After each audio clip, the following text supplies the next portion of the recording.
Cyril Ferrand is the resilience team leader for Eastern Africa for the UN's Food and Agricultural Organization, the FAO. He joins us now live from Nairobi. Thanks so much for speaking to us. How concerned are you at this point, especially these areas in Somalia that are not only hard to access, but are extremely dangerous areas right now because of the presence of terrorist groups?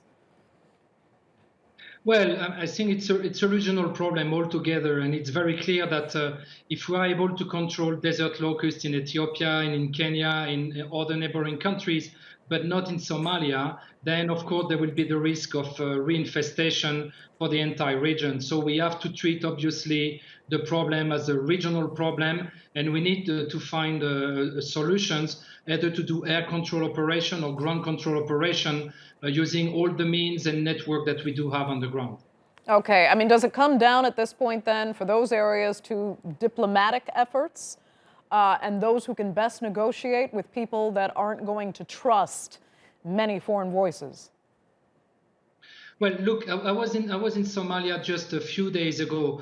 The breeding areas for locust is in Somaliland and in Puntland regions, where we have large access for the time being. So we can still conduct control operation in these areas. Where it becomes a little bit harder is obviously in Central South regions, and there we obviously have to use indeed ground support with communities to the best of our capacities. Okay, we know, where they are before they actually mature to mobility. I'm talking about the locusts here, when they're in that nymph stage and they can only hop. But why is it so challenging to do the kind of massive spraying that would be necessary to stop them before they actually develop the wings that allow them to fly and cross borders?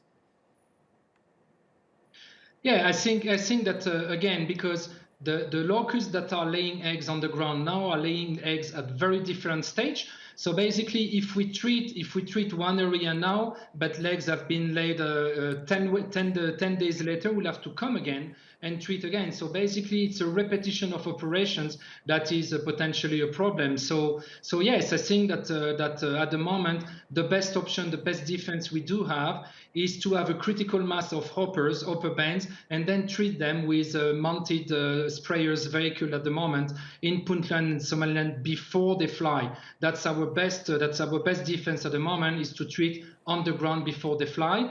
But for that, we need to have all the necessary equipment, the pickups, in order to conduct all these operations on very large surface of territories that needs to be covered. Okay, if you don't get that, what happens? How widespread could this disaster be, and who would be affected?